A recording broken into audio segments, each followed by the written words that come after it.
வணக்கம் நேயர்களே, விஷன் 9 டிவிக்காக நான் உங்கள் லக்ஷ்மி நாராயணன். இப்போ நம்ம பார்க்க போகிறது வார ராசி பலன் 8ஆம் தேதியிலேருந்து 14ஆம் தேதி வரை எப்படி இருக்க போது தான் பார்க்க போகிறோம். எப்போதும் சொல்கிறது தான், லக்னத்துக்கு பார்க்க தான் ரொம்ப சிறப்பு. உதாரணமாக ஒரு மகர லக்னம், விருச்சிக ராசிக்கான பலன்களை பார்க்கறதை விட மகர ராசிக்கான பலன்களை பார்க்கும்போது ரொம்ப பர்ஃபெக்டாக இருக்கும். அதே மாதிரி இந்த வீடியோவில் முதலில் பொது பலன்கள் வரும். அதுக்கப்புறம் பார்த்திங்கன்னா தசாபுத்தி பலன்கள், உங்களோட என்ன தசாபுத்தி அந்தரங்கள் நடக்குதோ அதை நோட் பண்ணி வச்சுட்டு அதையும் மிங்கிள் பண்ணி பார்க்கும்போது அது ரொம்ப பர்ஃபெக்டாக வரும். இந்த வீடியோவில் டிப் ஆஃப் த வீக் இருக்குது, மறக்காமல் பாருங்கள்.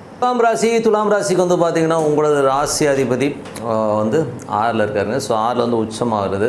இது 8ஆம் அதிபதி 6ல் உச்சமாகும்போது கொஞ்சம் பார்த்து நடந்துக்கணும்.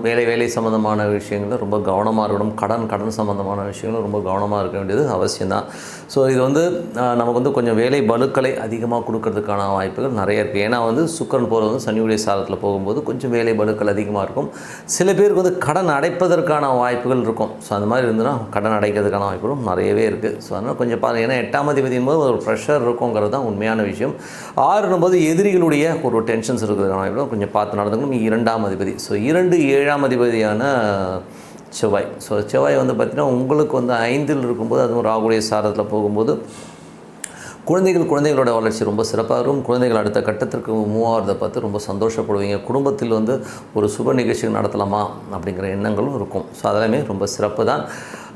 பட் இருந்தாலும் ஒரு சின்ன அலைச்சல்கள் குடும்பத்திற்காக சின்னதாக ஒரு கடன் வாங்குறதுக்கான சூழ்நிலைகளை சில பேருக்கு ஏற்படுத்தும். ஸோ அவ்வளோதான். மற்றபடி எல்லாமே சிறப்பு தான். மற்றபடி உங்களுக்கு 3ஆம் அதிபதி 3 மற்றும் 6ஆம் அதிபதியான குரு 7ல் இருக்குது. ஸோ இதில் என்ன ஆகும் அப்படின்னா சுக்கிரனுடைய சாரத்தில் போகும்போது அது குரு சுக்கிரனாலே ஒரு பெரும் பணங்க. ஸோ பெரும் பணம் சம்மந்தமான விஷயங்கள். மற்றபடி பார்த்திங்கன்னா 3, 6 போது வேலையில் ஒரு பெரும் பணம் கிடைக்கிறதுக்கான வாய்ப்புகள் நிறைய பேருக்கு இருக்குது. ஸோ அது ஒரு ரொம்ப சிறப்பான விஷயம். அது மட்டும் இல்லாமல் வேலையில் நல்ல ஒரு உயர்வு, ஒரு பதவி உயர்வு, ஒரு மாற்றம் மூலியமாக ஒரு பெரும் பணம் கிடைப்பதற்கான வாய்ப்புகளும் ரொம்ப நல்லாவே இருக்குது.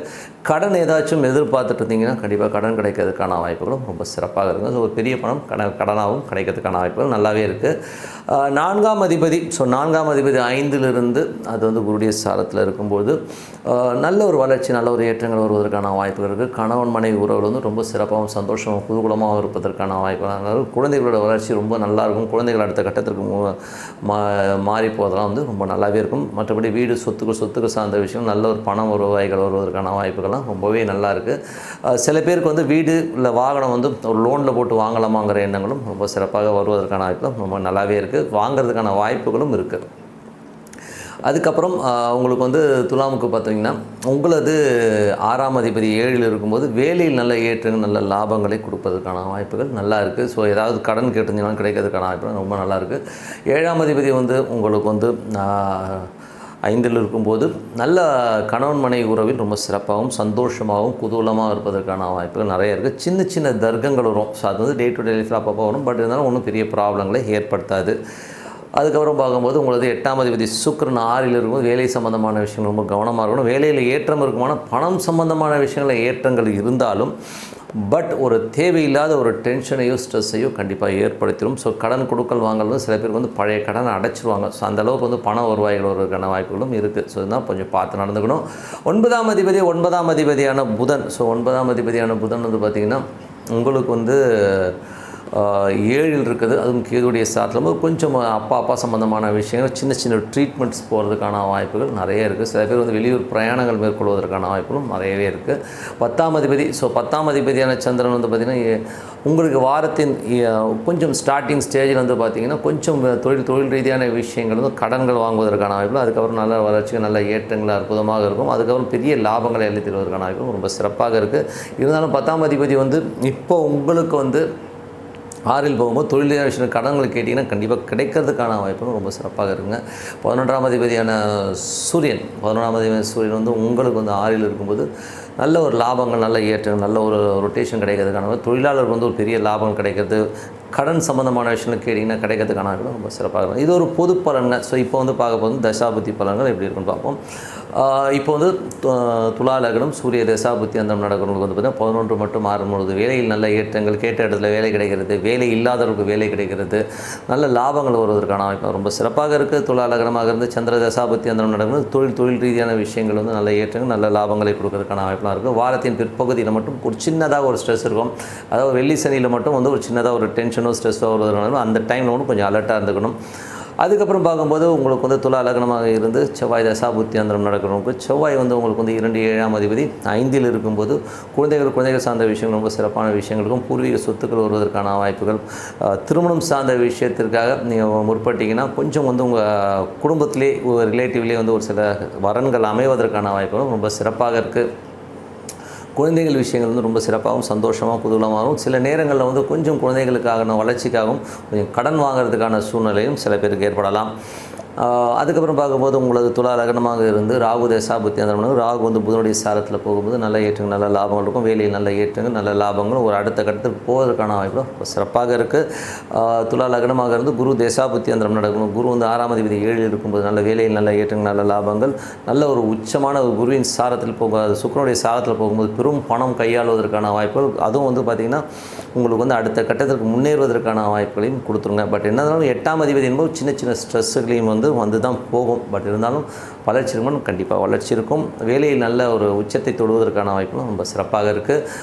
அதுக்கப்புறம் பார்க்கும்போது துலா லக்னமாக இருந்து சனி தசாபுத்தி அந்தரம் நடக்கிறவங்க எப்படி இருக்கும்? ஸோ சனி வந்து பார்த்திங்கன்னா உங்களுக்கு வந்து 5இலிருந்து அது வந்து குருடைய சாரத்தில் போகும்போது நல்ல ஒரு வளர்ச்சி நல்ல ஏற்றங்கள் வருவதற்கான வாய்ப்பு இருக்குது. அது மட்டும் இல்லாமல் உங்களுக்கு வந்து பார்த்திங்கன்னா சனியை பொறுத்தவரை உங்களுக்கு வந்து 5 குழந்தைகளோட வளர்ச்சி ரொம்ப நல்லாயிருக்கும். குழந்தைகள் வந்து ஒரு இடத்துல செட்டில் ஆகுது, குழந்தைகளோட ஒரு பெரும் லாபத்தில் ஒரு பெரிய லெவலில் போய் செட்டில் ஆகுது, ரொம்ப சிறப்பாக இருக்கும்.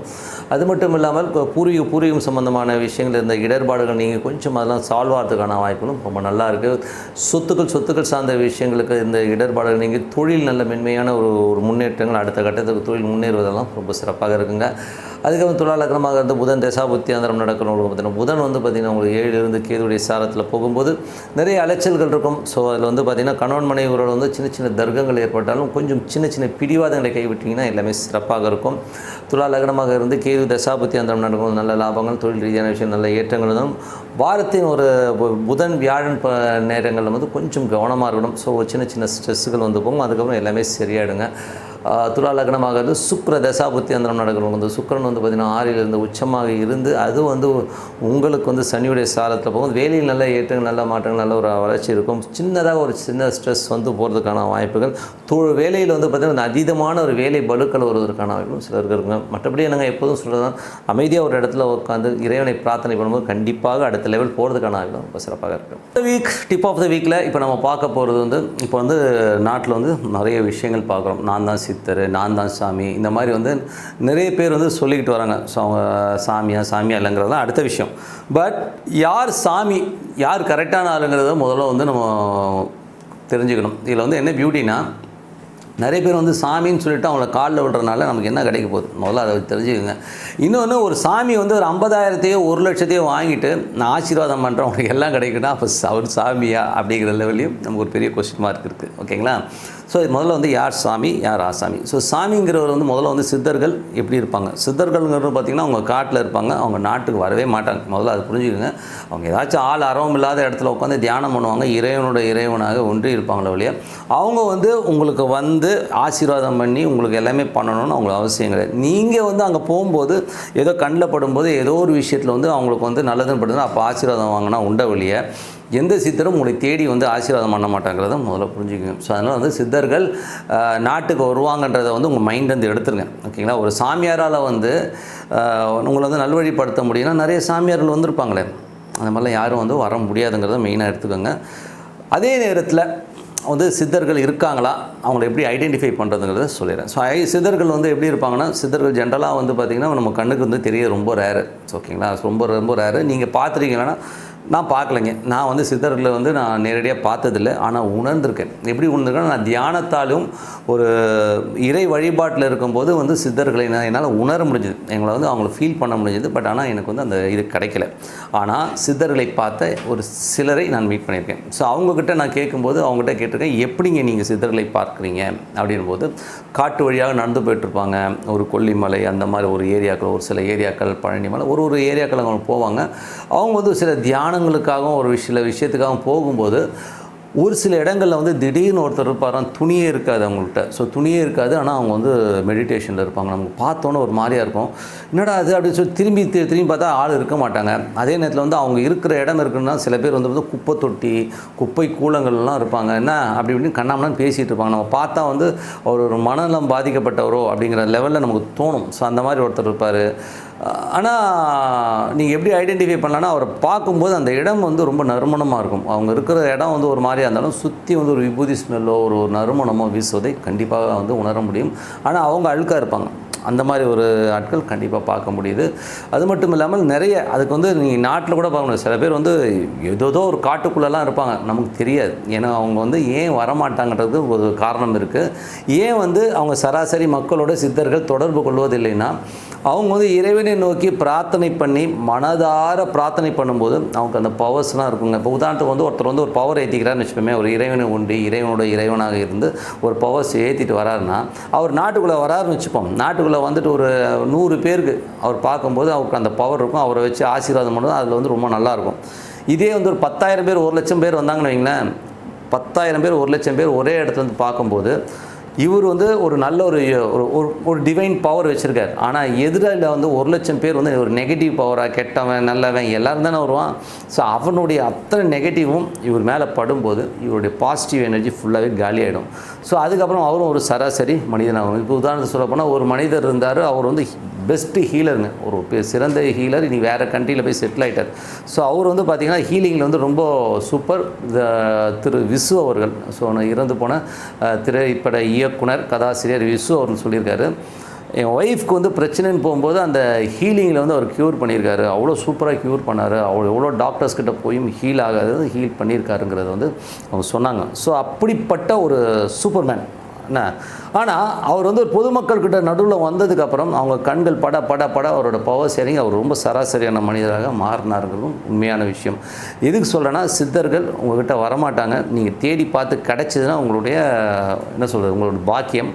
அதுக்காக வந்து நீங்கள் போய்ட்டு இன்னொரு சாமியார் இருக்கார் அவர்கிட்ட போனால் எனக்கு எல்லாம் கிடைக்கும்னு சொல்லிட்டு பைத்தியகாரத்தமாக போய் மாட்டிக்காதீங்க. அதுக்கு பதிலாக நீங்கள் உங்களுக்கு ரொம்ப கடன் இருக்குது, ரொம்ப பிரச்சனைகள் இருக்குது, அடுத்த லெவல் போக முடியலன்னா சித்தர் சமாதிகள் இருக்குது பார்த்திங்களா, அங்கே போய் பிரார்த்தனை பண்ணணும். அதுவும் பௌர்ணமிகளில் போய்ட்டு நீங்கள் பிரார்த்தனை பண்ணிங்கன்னா கண்டிப்பாக அந்த வைப்ரேஷனில் உங்களுக்கு நல்ல பலன் கிடைக்கும்ன்றது தான் உண்மையான விஷயம். அதனால் வந்து நான் சாமியார், நான் அகோரி இப்படிலாம் சொல்லிகிட்டு இருக்கணும் நம்பி நீங்கள் போய் பணத்தையோ நேரத்தையோ விரயமாக்காதீர்கள் அப்படிங்கிறது தான் இந்த வாட்டி டிப் ஆஃப் த வீக். கண்டிப்பாக வந்து இறைவனை நீங்கள் பார்க்க முடியும், உணர முடியும். ஓகேங்களா, பார்க்குறத விட உணர முடியும், உள்ளூர உணர முடியும். அதனால் ஒரு அமைதியான இடத்துல உட்காந்து மெடிடேட் பண்ணுங்கள். உங்களுக்கு பிடிச்ச சாமி ஏதோ தியானம் பண்ணுங்கள், அது சாண்டிங் பண்ணுங்கள். இப்போ ஓம் நமச்சிவாய சாண்டிங் பண்ணுங்கள், சூப்பராக இருக்குங்க. சாமிக்கிட்டலாம் வந்து நீங்கள் வந்து ஒரு சமாதிகளுக்கு போயிட்டு அது பௌர்ணமி நேரத்தில் வந்து அமைதியாக போய் உட்காந்து பாருங்கள், அவ்வளோ நல்லாயிருக்கும், அவ்வளோ வந்து பவர்ஸ் கிடைக்கும். ஸோ அதெல்லாம் வந்து பண்ணி பாருங்க, கண்டிப்பாக இறைவனை நீங்கள் காண முடியும். அதனால் லோக்கல் ஆசாமிகிட்ட போய் ஏமாறுறீங்கன்னு சொல்லிட்டு உங்களிடம் விடைபெறுவது உங்கள் லக்ஷ்மி நாராயணன். நன்றி, வணக்கம்.